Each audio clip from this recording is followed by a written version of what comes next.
Maaf mengganggu waktu kakak. Perkenalkan, nama saya Vika Febriona dan rekan saya bernama Febriani Dwi Putri.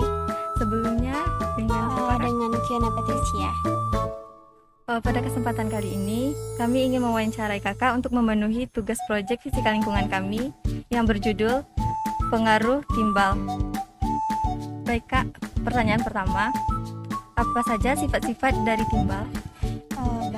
Di sini ada beberapa dari sifat timbal, yaitu berupa timbal bersifat lunak, timbal mudah ditempa, dan timbal titik lelehnya rendah. Pertanyaan selanjutnya, di mana saja kita dapat menemukan timbal, Kak?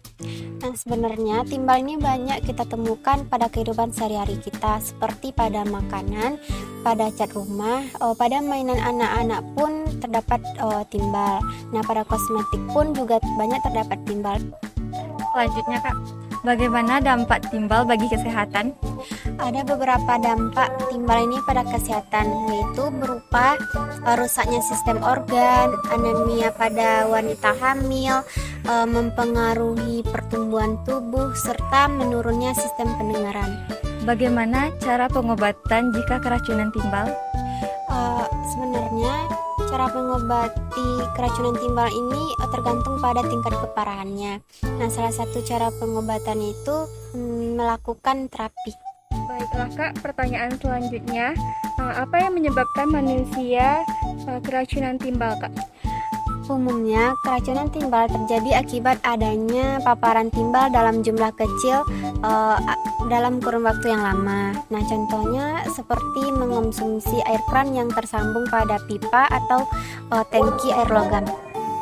Baiklah Kak, pertanyaan selanjutnya, bagaimana dampak timbal ini bagi lingkungan dan bagaimana cara mengatasinya? Baik, dampak timbal ini bagi lingkungan yaitu seperti pencemaran udara yang disebabkan oleh asap kendaraan yang banyak mengandung timbal. Selain itu juga disebabkan oleh cerobong asap pabrik. Nah, cara mengatasinya dengan meminimalisir penggunaan timbal dan membuat lahan terbuka di sekitar jalanan.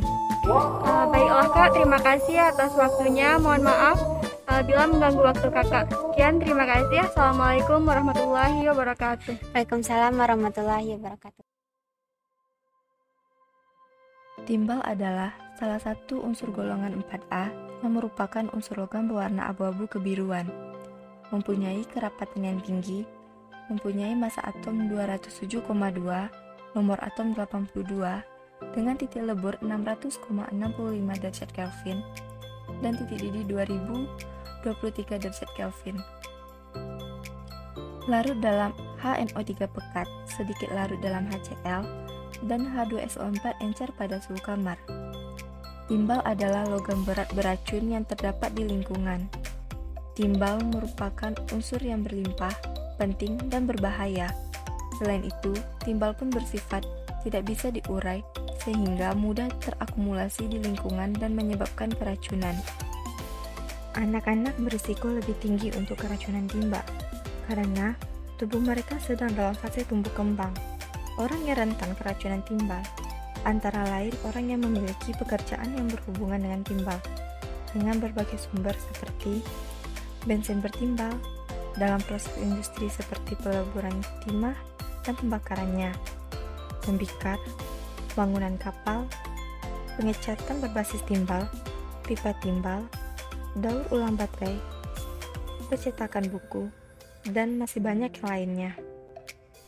Paparan timbal dapat terjadi melalui berbagai cara, seperti terhirup lewat udara, makanan, atau minuman yang dikonsumsi, atau kontak kulit. Logam berat termasuk timbal menciptakan radikal reaktif yang merusak struktur sel, termasuk DNA dan membran sel. Timbal juga mengganggu enzim yang membantu dalam sintesis vitamin D dan mengganggu enzim yang menjaga keutuhan membran sel.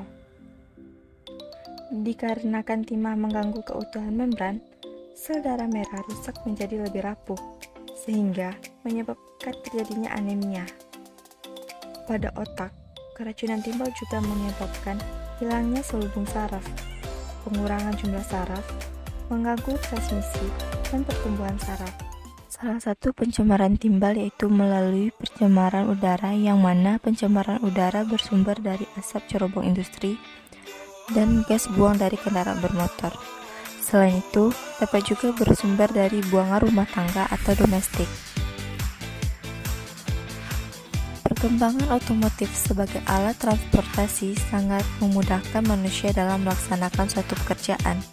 Namun, di sisi lain, penggunaan kendaraan bermotor menimbulkan dampak buruk terhadap lingkungan, terutama gas buang dari hasil perkembangan bahan bakar yang tidak terurai atau terbakar dengan sempurna. Salah satu zat pencemar udara yaitu logam berat timbal atau Pb, yang dihasilkan dari pembakaran yang kurang sempurna pada mesin kendaraan. Logam Pb di alam tidak dapat didegradasi atau dihancurkan dan disebut juga non-essential trace element yang paling tinggi kadarnya, sehingga ia sangat berbahaya jika terakumulasi pada tubuh dalam jumlah yang banyak. Logam Pb yang mencemari udara terdapat dalam dua bentuk, yaitu dalam bentuk gas dan partikel-partikel. Saat ini, pemerintah telah mengupayakan penghapusan Pb dalam bensin dan menggunakan bahan pengganti tetraetilet guna menghilangkan efek buruk yang ditimbulkan oleh Pb terhadap kesehatan. Gejala keracunan timbal antara lain: pertama, gangguan perilaku; kedua, kesulitan dalam berkonsentrasi; ketiga, gangguan gerak; keempat, sakit kepala; 5, anemia; dan 6, nyeri kolik perut. Keracunan kadar timbal yang tinggi menyebabkan tanda-tanda enselopati atau kondisi ditandai dengan pembengkakan otak, peningkatan tekanan di dalam tengkorak, delirium atau gangguan mental yang ditandai oleh halusinasi, koma, kejang, dan sakit kepala. Pengobatan awal yang dapat dilakukan adalah menjauhi paparan. Jenis pengobatan utama yang dapat dilakukan ketika terkena racun timbal antara lain: pertama, terapi kelasi; kedua, nano enkapsulasi; ketiga, antioksidan; keempat, naselisetain atau NAC. Efek samping terapi kelasi antara lain demam, mual, muntah, sakit kepala, dan kurangnya mineral. Pencegahan dilakukan dengan sering mencuci tangan serta meningkatkan asupan kalsium dan zat besi. Cegah kebiasaan anak-anak meletakkan tangan atau yang mungkin terkontaminasi di mulut. Kurangi penggunaan dan keberadaan benda yang mengandung timbal. Pipa rumah yang mengandung timbal diganti untuk menghindari kontaminasi timbal melalui air minum. Air panas mungkin mengandung kadar timbal lebih tinggi dibandingkan air dingin, sehingga lebih baik memakai air dingin untuk kebutuhan rumah tangga. Untuk penanggulangan dan meminimalisir dampak timbal, masyarakat dianjurkan untuk menggunakan masker berfilter supaya racun timbal bersama partikelnya tidak terhirup.